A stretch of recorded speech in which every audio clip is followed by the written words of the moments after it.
Bonjour à toi et bienvenue dans le Cercle Postpartum. Je suis Anne-Charlotte Schmitt, professionnelle de santé pendant 15 ans. Je me consacre à présent uniquement à ce qui touche cette période à la fois complexe et mystérieuse qu'est le postpartum. Une fois n'est pas coutume pour cet épisode du Cercle Postpartum, pas de conseils, juste de l'information sur un sujet dont on ne parle pas souvent. Qui ne s'est pas dit au cours de sa grossesse « Depuis que je suis enceinte, il ne me reste qu'un neurone. J'oublie tout. » Ou encore « Je n'arrive plus à me concentrer, à réfléchir. » Perte de mémoire, problèmes de concentration, sensations de brouillard sont souvent décrits par les futures et jeunes mères. Mais alors, la faute à la fatigue et aux hormones ou réelle affectation du cerveau pendant la grossesse et le postpartum? C'est la question du jour dans cet épisode du Cercle. En France, nous n'avons pas de terme précis pour désigner ce phénomène de brouillard que l'on peut ressentir lors d'une grossesse ou lors de la période du postpartum. Nos amis anglophones utilisent des expressions comme « baby brain » ou « mommy brain », c'est-à-dire cerveau de bébé, cerveau de mère, mais aussi « momnesia », soit littéralement « maman amnésie ». Ces termes définissent un état spécifique de la future et jeune mère, durant lequel celle-ci oublie facilement des choses. Bon, ok, mais cela ne nous avance pas plus. Le terme de brouillard est celui que j'entends le plus auprès des jeunes mamans, et le fait qu'elles ont la sensation que leur bébé leur demande tellement d'attention que leur cerveau n'a plus la capacité de gérer autre chose. Mais qu'en est-il scientifiquement? Que se passe-t-il réellement dans le cerveau d'une maman? Et où en est la science par rapport à ça? Une chose est sûre, c'est que cette sensation est bien réelle et commune à la majorité des femmes. Alors je vous le dis tout de suite, il y a peu d'études spécifiques dédiées au cerveau maternel, et donc peu de données à nous mettre sous la dent. La première hypothèse sur laquelle nous pouvons réfléchir, c'est le lien entre la charge mentale et la maternité. En France et dans la majorité des pays développés, la responsabilité du fonctionnement et de l'organisation du foyer repose principalement sur les femmes. Il n'est donc pas surprenant de penser qu'avec l'arrivée d'un enfant, puis d'un deuxième ou d'un troisième, l'augmentation de la charge mentale associée peut avoir des conséquences. Il est simple de s'imaginer que plus le cerveau est encombré par de multiples sujets, plus celui-ci risque d'être surchargé, entraînant en mécanisme de sauvegarde une concentration sur les choses les plus primordiales. N'oublions pas, comme nous l'avons évoqué dans différents épisodes, et particulièrement dans celui sur la théorie de l'attachement, que depuis la nuit des temps, l'objectif d'une mère, conscient ou non, est la survie de son enfant, qu'elle vient de mettre au monde, et cela débute même dès la conception. Le corps de la femme s'adapte pour permettre le développement et la survie de l'enfant qu'elle porte.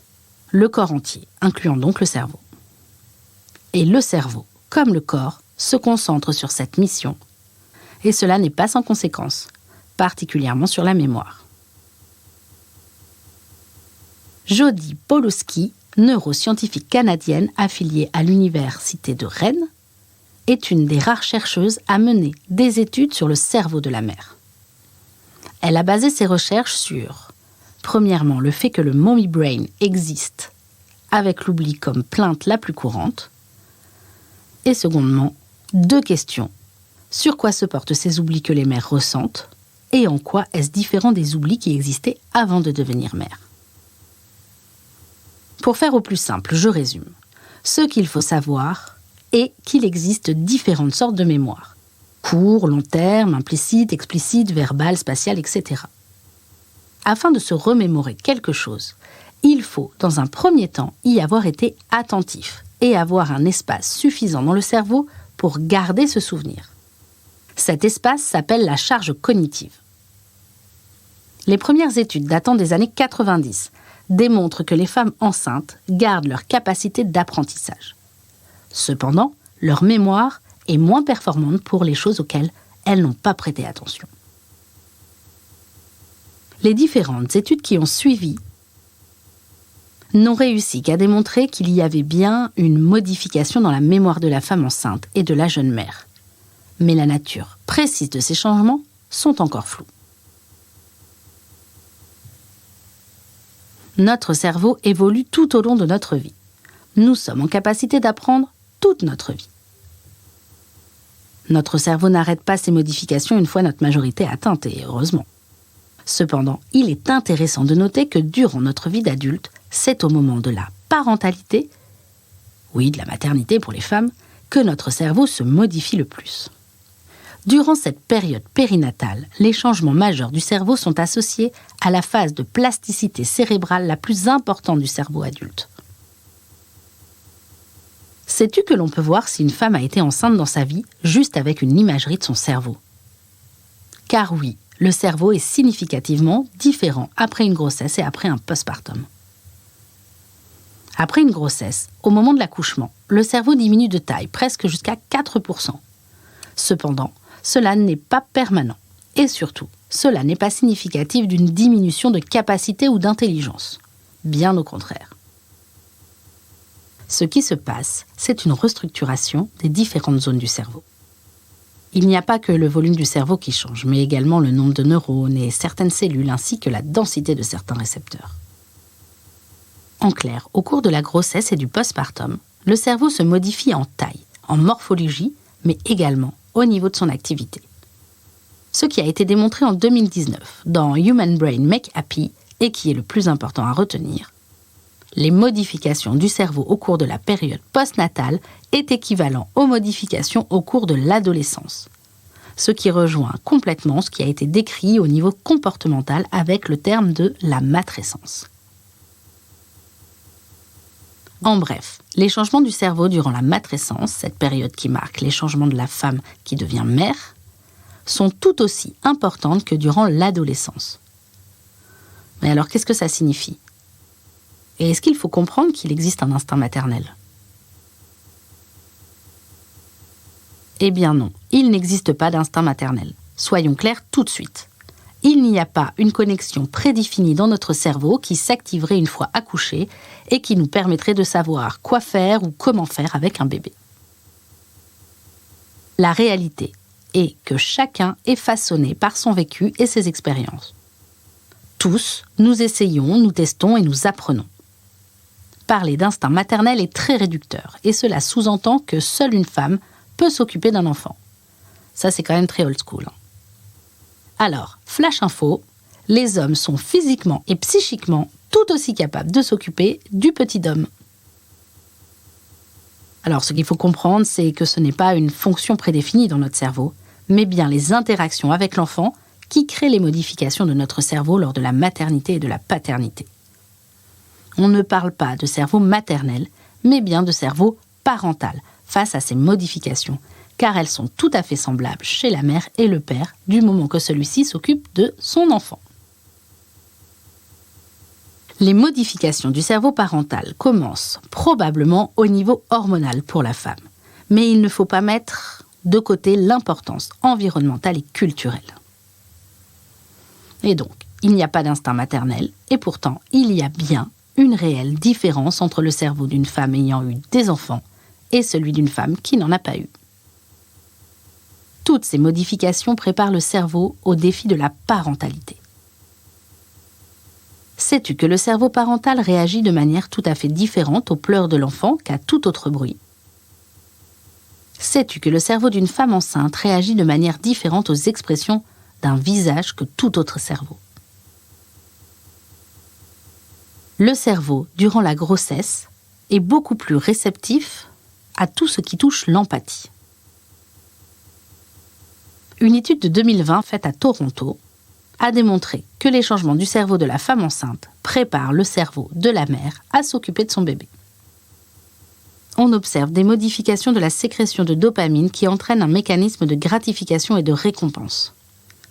On observe également des modifications des facteurs favorisant l'empathie, mais aussi des modifications et des modulations au niveau de la trajectoire d'une émotion, permettant une régularisation émotionnelle unique face à son propre enfant. C'est quand même fascinant de voir tout ce qui peut se passer au niveau du cerveau avec la naissance d'un enfant.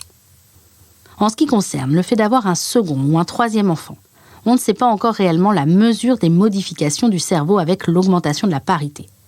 En revanche, il a été montré le rôle de l'expérience maternelle. Avec l'expérience maternelle, le cerveau aurait tendance à moduler l'importance des réactions et des réponses aux signaux de bébé. En simple, le cerveau est un peu moins surpris quand c'est ton deuxième ou ton troisième enfant. Les dernières études ont démontré que la maternité joue un rôle sur le cerveau, et cela sur du long terme. Les grossesses ont un effet bénéfique sur le cerveau. Avec les grossesses, votre cerveau est plus jeune que sans. C'est fou ça. Et il s'avère que cela fonctionne aussi chez les pères. Notre cerveau serait donc plus jeune lorsque l'on a 2, 3, voire 4 enfants que quelqu'un qui n'en a jamais eu. Et il aura plus de capacité sur du long terme. Les hypothèses sont que les modifications du cerveau et la plasticité de celui-ci qui se créent avec la parentalité, la maternité et la paternité, ont un effet bénéfique sur du long terme. Enfin bref. Et donc, maintenant que je vous ai fait un petit résumé des conclusions des différentes études que l'on peut avoir sur le cerveau maternel et parental, qu'est-ce qu'on peut en retenir ? Alors oui, il existe bien une sensation de brouillard. On peut avoir une perte de mémoire, une perte de concentration, quand on est enceinte et lorsque l'on est jeune maman. Mais surtout, cela ne signifie pas une baisse des capacités, mais simplement une réorganisation de notre cerveau, une augmentation de sa plasticité pour se concentrer sur la survie de son enfant, pour favoriser le développement du lien. Notre cerveau met en place ce dont nous avons besoin en tant que parents pour répondre aux besoins de notre enfant. Bon, c'est pas si simple que ça, c'est du résumé. Notre cerveau se structure et s'organise. Nous développons de nouvelles zones et de nouveaux mécanismes, mais en aucun cas, nous ne perdons quelque chose. Nous ne sommes donc pas moins intelligents, moins compétents après la naissance d'un enfant. Et cela, c'est la seule chose que j'ai envie que tu retiennes.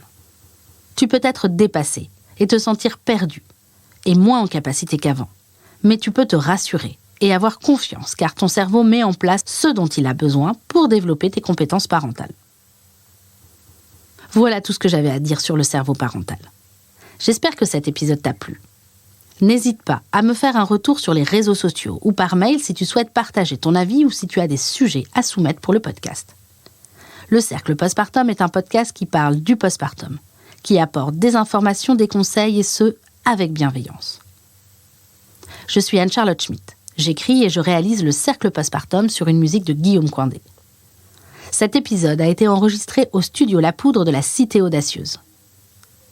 La Cité Audacieuse réunit tous ceux et celles qui ont les droits des femmes et l'égalité entre les femmes et les hommes comme objectif. Je travaille en parallèle sur un projet pour l'accompagnement de la parentalité. Si tu es intéressé, n'hésite pas à me le faire savoir par mail. Si le podcast te plaît, surtout, prends un petit temps pour lui mettre une bonne note sur ta plateforme d'écoute. Cela récompense mon travail et met en avant le podcast. Tu peux également laisser un commentaire et je serai ravie de te lire et de te répondre. Retrouve toute l'actualité et les informations complémentaires sur LinkedIn, sur Facebook ou encore sur Instagram. Tu peux t'abonner à la chaîne YouTube du Cercle Postpartum ou sur ta plateforme d'écoute afin de ne rater aucun épisode. Je te remercie pour ton écoute. Je te dis à la semaine prochaine et surtout, bon postpartum à toi.